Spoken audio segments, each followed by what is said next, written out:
Batter up, baseball season begins, and so does earnings season.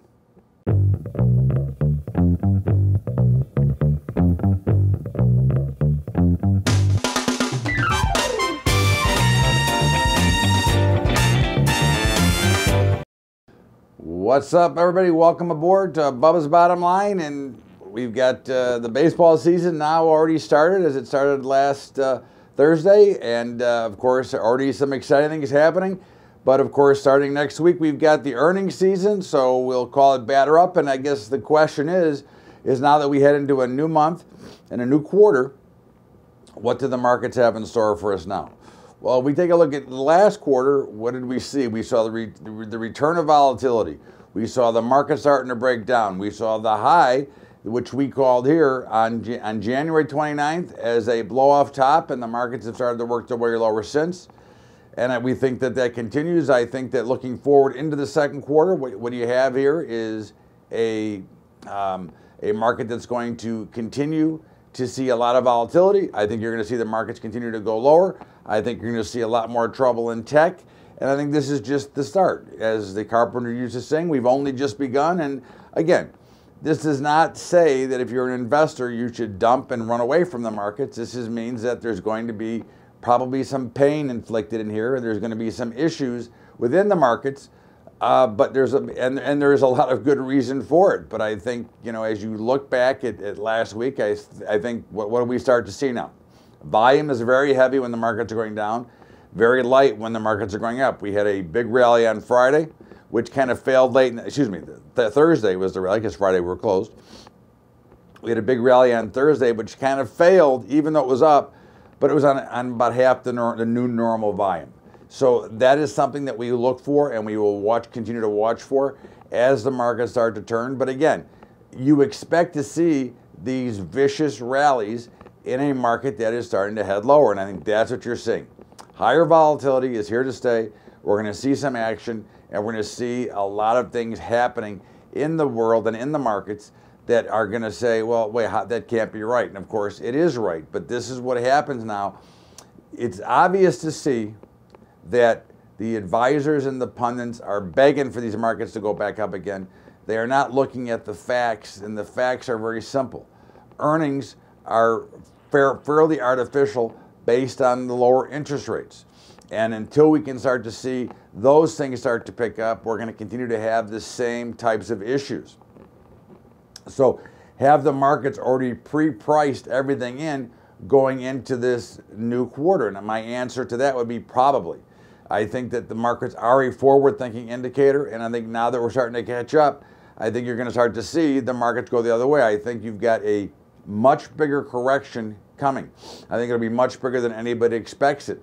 And of course, the bull market was longer and much deeper than everybody expected it, so why would we expect it to change? You know, one of the things we look at from the market standpoint is what is going on and what does it look like. So what do we see here?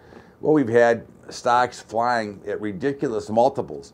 Now, again, everybody's going to say, well, the multiples were not that high. Well, when you factor in the low interest rates, the multiples are really ridiculous.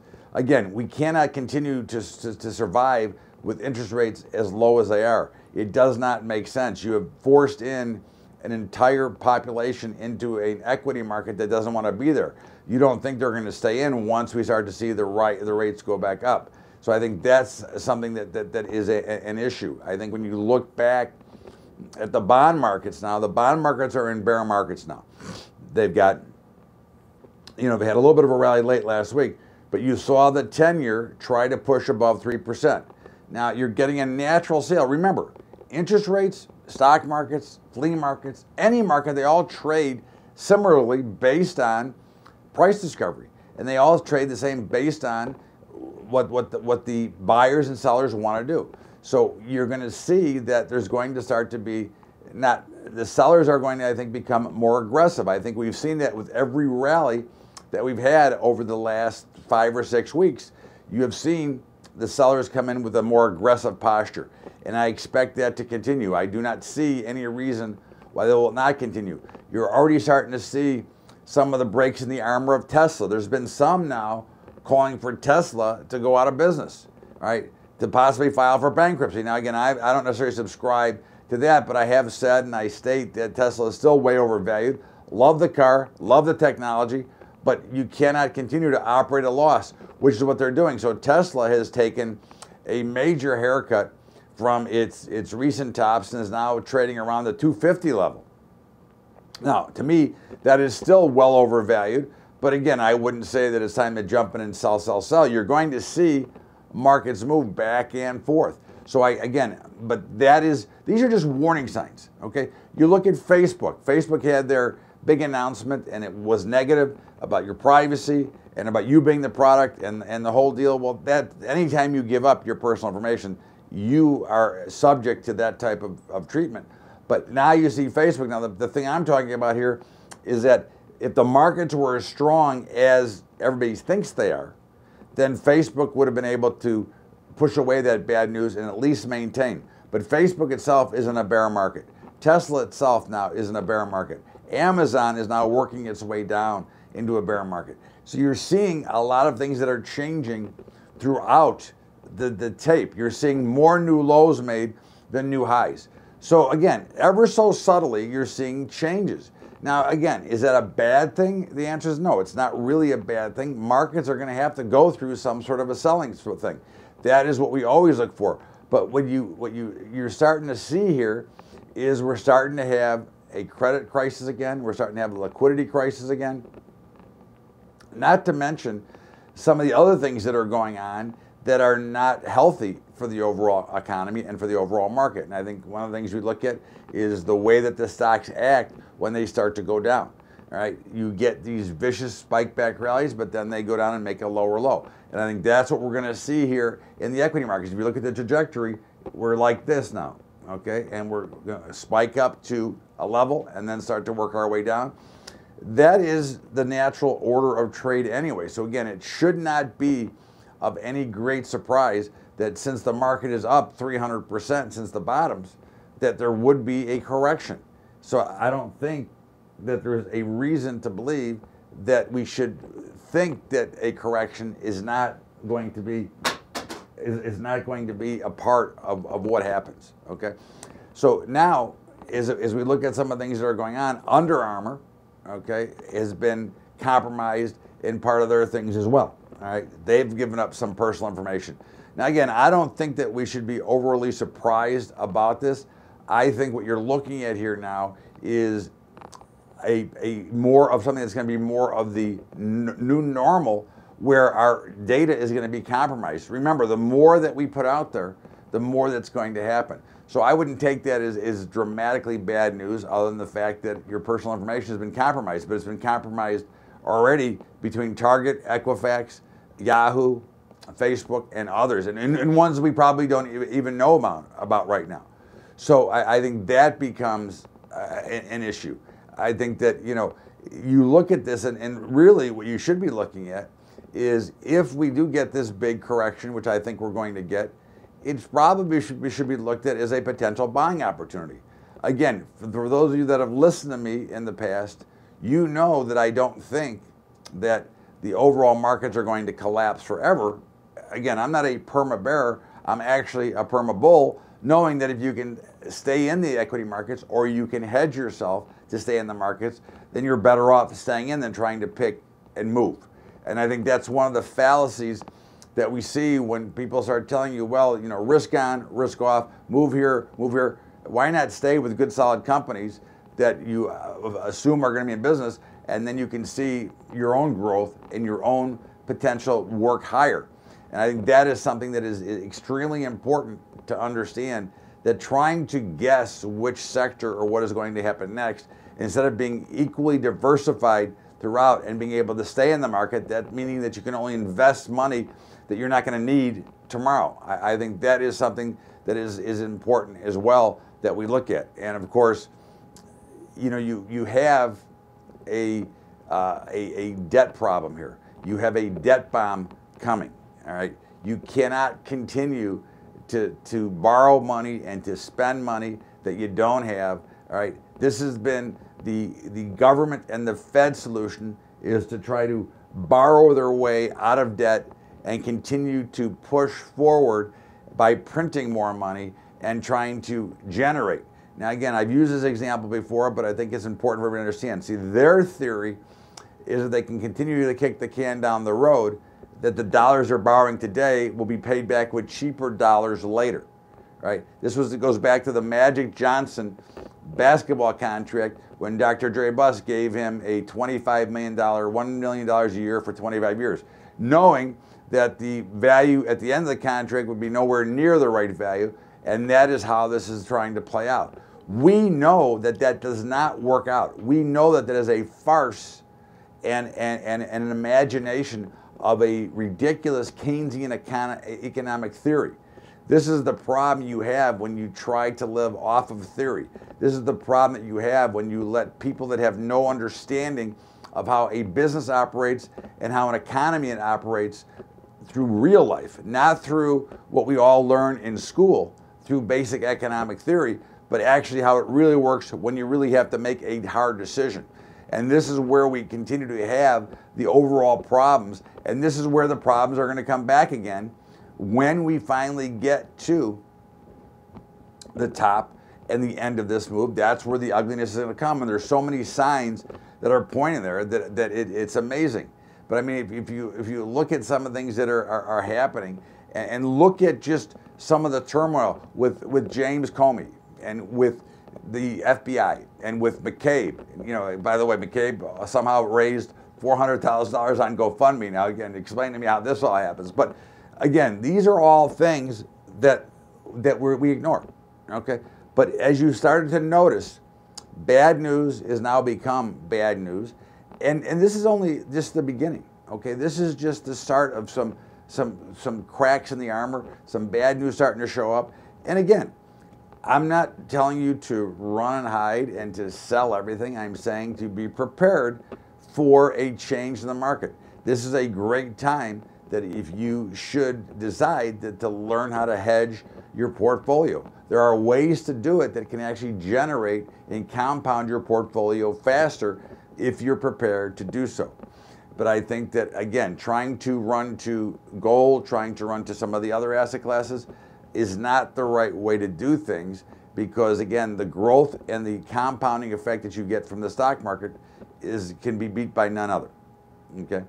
In the meantime, this is Bubba's Bottom Line. Todd Bubba. We're going to step out here for a break, and we'll be back with more of Bubba's Bottom Line after the break.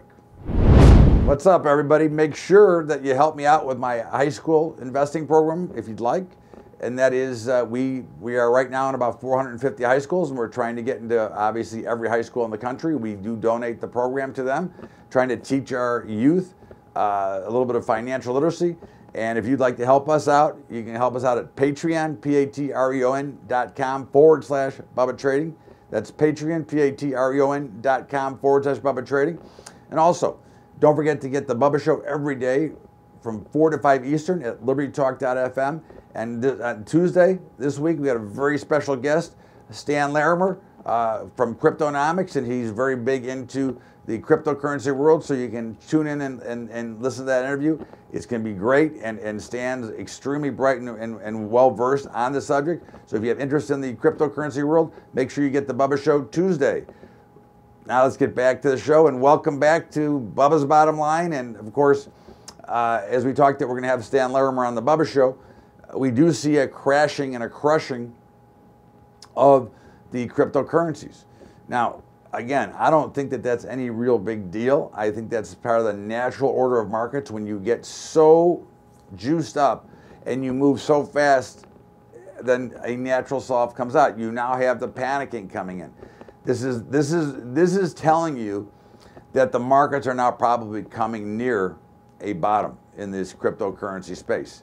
Now, again, like any other investment, okay, if you're going to invest, understand the risk of the investment, not just that it's going to be free money, because it's not free money. So I think if you do believe that you want to get involved in this space, understand that you could lose all your money, which is why you never want to take a huge portion of your portfolio. Any investment you make like this should never take more than 3 to 5% of what you're willing to risk, because again, it could go to zero. Now, it could go to $1 billion, and if you were in early, you could have made a lot of money already. But I remember hearing the stories, and this is one of the reasons why we're going down so hard, is when we were at 20,000 Bitcoin, for example, and I heard people talking, and even people that I interviewed on the Bubba Show saying, well, I'm not selling, it's never going down. Well, that was the first sign that the market break was starting to come. So this is what you start to see. So now you start to see the flush of all the weak hands, and you'll start to see, I believe, some new money come in and lift it off. But the Bitcoin crash and the crypto crash is accelerating.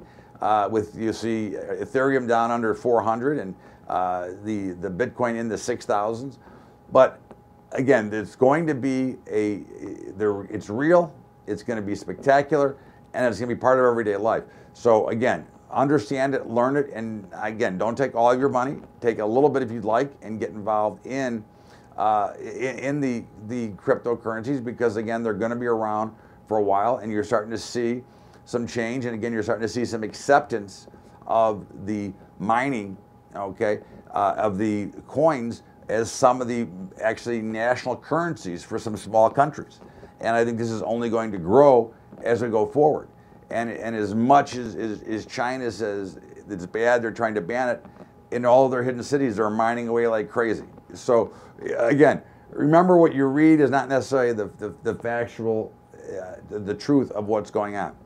In the meantime, in the agricultural world, as we continue to say right here on Bubba's Daily Update and Bubba's Bottom Line, was that the selling into the report last Thursday was well overdone, and that it was a great opportunity to be a buyer of corn, wheat, and soybeans. And of course, they all popped pretty good, especially corn. Corn was at 14 cents on the news. I think that corn will make new highs. I think that one of the things you have to be prepared for is you have to continue to understand that there's going to be some pressure, some selling, and you want to look for the levels to buy. What we're looking for in general, if I break down all of the markets, equities, I want to sell into rallies. I just don't want to sell to sell. I want to sell into a resistance spot where I think that that's the end of the rally. I have a legitimate target, a legitimate footprint. I want to sell there.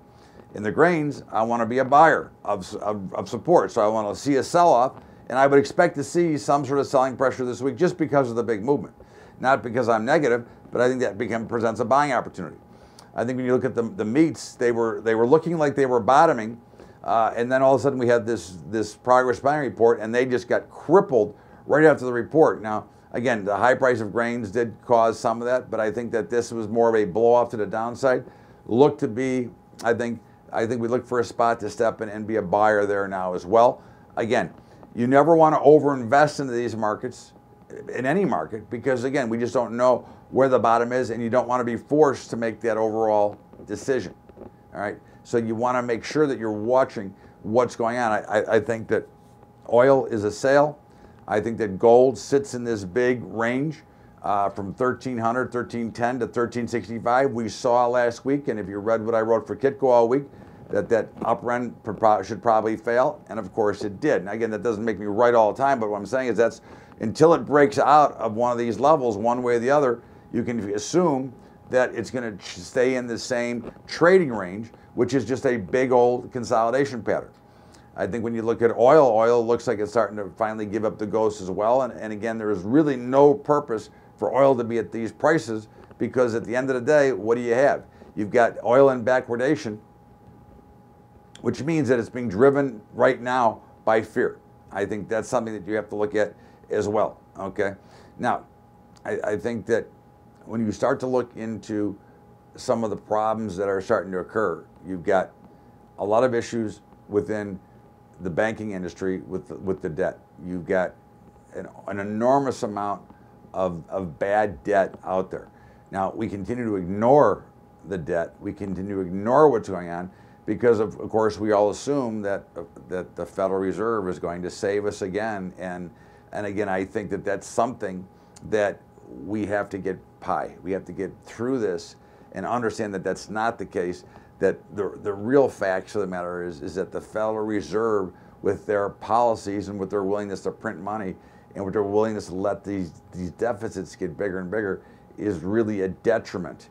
And really what we're doing is we're selling our future. We're selling our souls, okay? This goes back to things from the creatures from Jekyll Island. And I think this is going to cause a lot greater damage once again. You know, we've seen these major meltdowns, and I think we're just in the first inning of another major meltdown.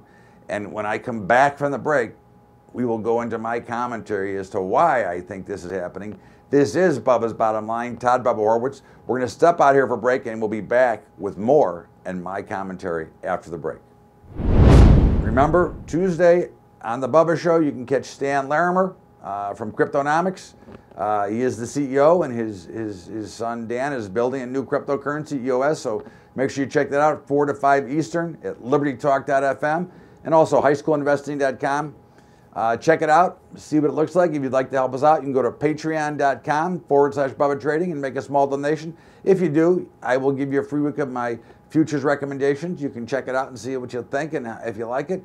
And now let's get back to Bubba's Bottom Line. Welcome back to Bubba's Bottom Line. Todd Bubba Horwitz here, and of course, I always get my commentary in. And since we are, 9 years since that great bailout from our friends at the Federal Reserve, 9 years. Okay, what has happened?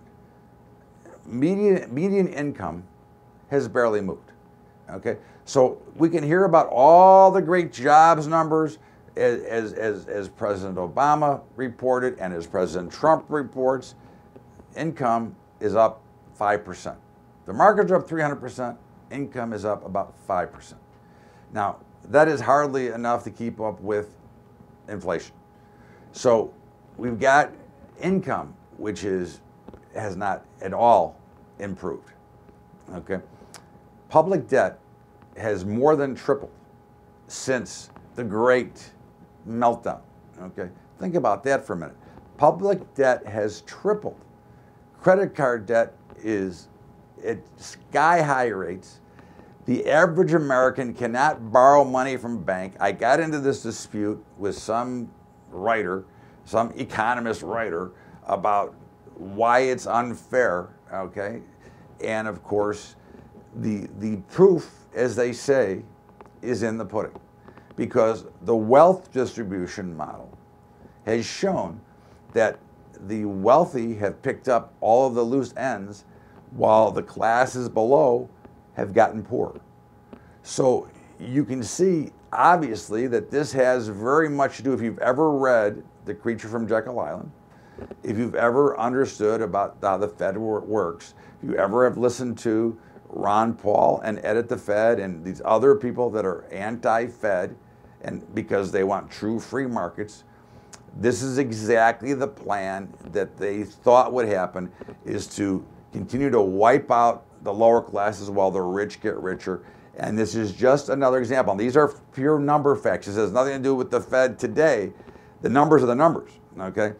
The upper 1% has picked up about 8 to 10% of the value of what's going on here. So when you look at the overall picture, you obviously see that we have not done what we should have done, and we have not created a free market. We have created a manipulated market that the Fed controls, that really only benefits the wealthy. This goes back into the regulations, and we're going to talk a little bit of Facebook here because it kind of ties in together. The big banks like their overregulation on the little banks because the big banks have already been through it. They can afford to go through whatever, and they don't have to deal with the regulators. Facebook is now in that same position. They're so big that Zuckerberg welcomes regulation.